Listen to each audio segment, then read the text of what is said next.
এখনো সে আমার প্রাণ গোবিন্দ, সে ছাড়া জগতে কেউ রক্ষা করতে পারে না।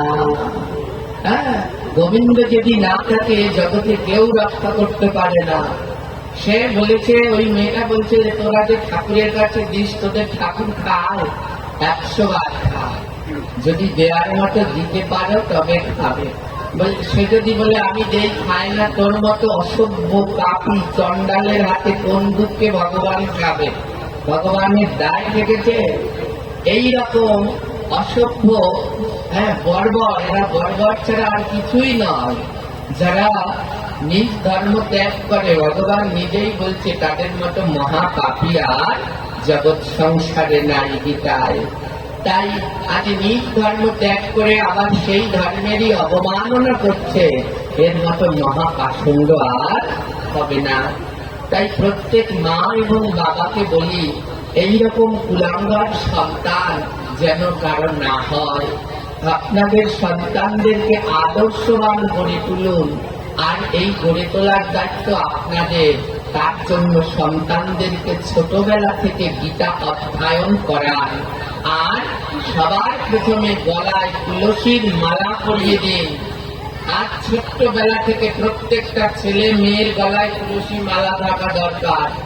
একটা মেয়ের গলায় যদি তুলসীর মালা থাকে, যখন স্কুল কলেজে যাবে, ওই অন্যরা প্রপোজ করতে আসবে গোলাপ ফুল নিয়ে, হাত কাঁপবে। কেন জানেন? ওই তুলসীর মালা দেখে। ওই প্রপোজ করতে আসলে অন্য ধর্মের ওগুলো, তখন ওই হাতটা কাঁপবে যে ওর গলায় তো তুলসীর মালা আছে, ও যেই সেই বাড়ির মেয়ে নয়, ও কৃষ্ণ ভক্ত বাড়ির মেয়ে, ওর দিকে হাত বাড়ানো যাবে না, ওর দিকে হাত বাড়ানো যাবে না। তাই সবার আগে গলায় তুলসীর মালা পরিয়ে দেবেন।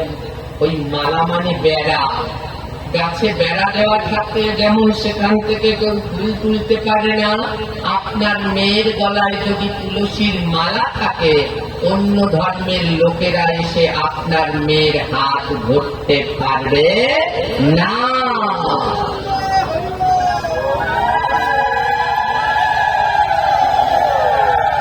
তাই সবার আগে প্রত্যেক মা তুলসীর মালা করবেন, প্রত্যেক মেয়ে ছেলে সবাই করবেন। ওই মালাটা কিন্তু রক্ষা করবে। এই মালার যদি ক্ষমতা জানেন না, এই মালা যার সাথে আছে স্বয়ং ভগবান কৃষ্ণ তার সাথে আছেন। হ্যাঁ, শ্রীহরি তার সাথে আছেন, তার উপরে ওই অপশক্তিরা বধ করতে পারবে না। আর গলায় যদি তুলসীর মালা না থাকে, ও লাইফে ওরা টেনে টেনে এক একটা নিয়ে চলে যাবে। এই সাবধান, এগুলো হাসার কথা নয়। আজ হোক কাল হোক আপনার ঘরেরও একটা চলে যাবে। যেই দিন যাবে সেই দিন বুঝবেন কতটা যন্ত্রণা। তাই আমি বাবাকে মাকে আমি প্রণাম দেব। এই যে সনাতন ধর্মে কিভাবে আমি বুঝবো? বুঝার উপায় কি? গলায় তুলসীর মালা। ওই তুলসীর মালাটা যেই গলায় দেখবো, তখনই বুঝতে পারবো এ আমার সনাতন ধর্মের ভাই বোন। সঙ্গে সঙ্গে তার চরণে মাথাটা নত করে প্রণাম করতে পারবো। তাই সবাই তুলসীর মালা করবেন, সবার আগে মাতা পিতারা। আর প্রত্যেকটি সন্তানদের ছোটবেলা থেকে পড়াবেন। এই মালা পরার নিয়ম কবে? এই মালা পরার নিয়ম হচ্ছে অন্নপ্রাশনের দিন।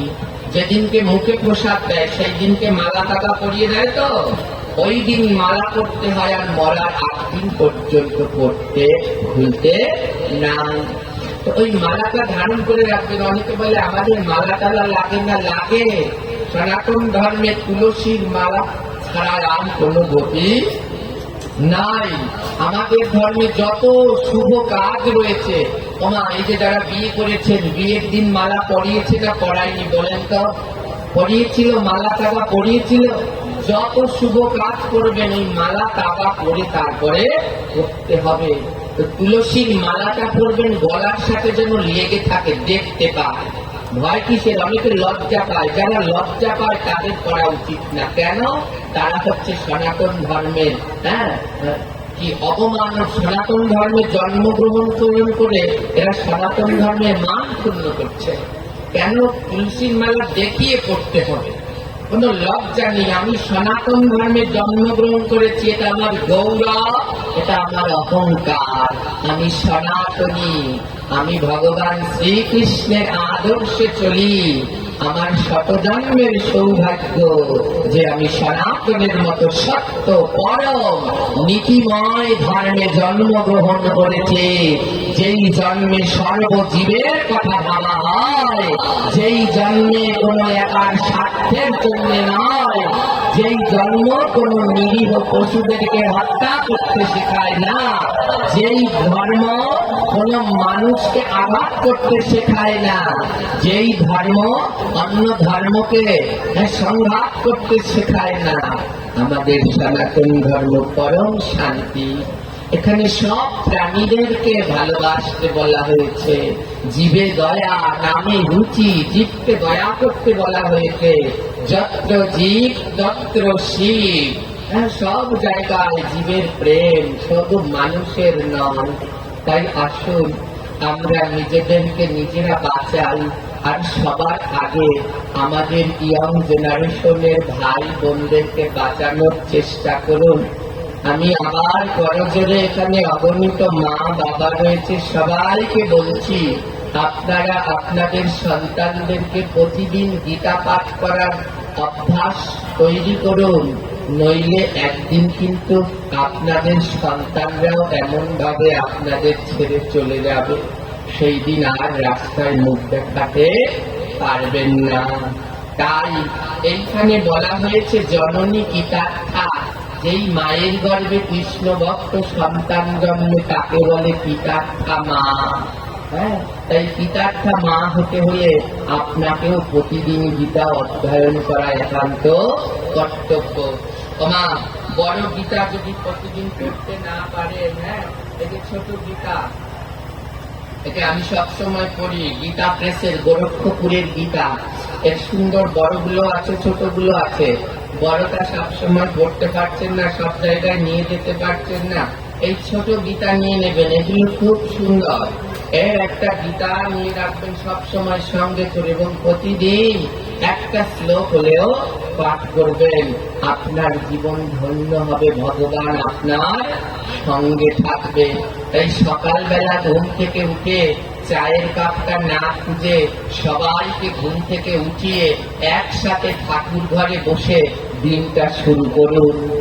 সবাই মিলে, মা, ছেলে, বউ, শাশুড়ি সবাই মিলে একসাথে ঠাকুর ঘরে বসুন। এই সংসার যদি করতে পারেন, এর নাম কৃষ্ণের সংসার।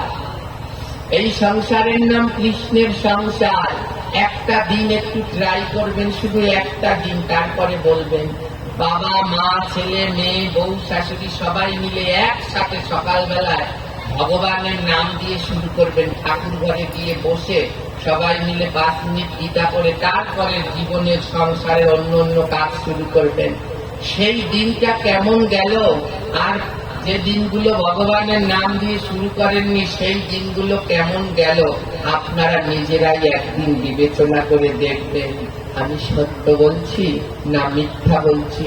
তাই সবার চরণ ধরে আবারও বলতে চাই, বিশ্বাস সনাতন ধর্ম গ্রহণ করে নায়কের সাথে চলে গেছে, এবার নায়ক ছেড়ে দিয়েছে, দেখ কেমন লাগে, কি সুন্দরী নায়িকা। এবার বোঝ ধর্ম ত্যাগ করার কি যন্ত্রণা। আমি সত্য কথা বলতে কোনো ভয় পাই না। আর যাবি এখন বোঝ কেমন লাগে। ওই নিজের ধর্মকে এখন আবার সরস্বতী পুজো দিয়ে, দুর্গা পুজোয় যায়, ওটা যে মন্দিরে যায় ওটা ঝাঁটা দিয়ে 2টা করে বাড়ি দেওয়া দরকার। নিজের ধর্মকে যারা ত্যাগ করে যাবে তারা এমনই দুঃখ পাবে। এখন একুল অকুল 2 অকুল গেছে, এখন আর কোন গতি নাই। তাই এখানে অনেক বোন আছে, অনেক ভাই আছে, সবাইকে সাবধান করি, এই লাভ জিহাদের পাল্লায় পড়ে তোমাদের জীবন তোমরা ধ্বংস করো না। জীবনটাকে গঠন করো, সনাতন ধর্মের আদর্শে চলো, তোমাদের মানব জীবন নিতাই গৌর হরি বলে ধন্য হয়ে যাও।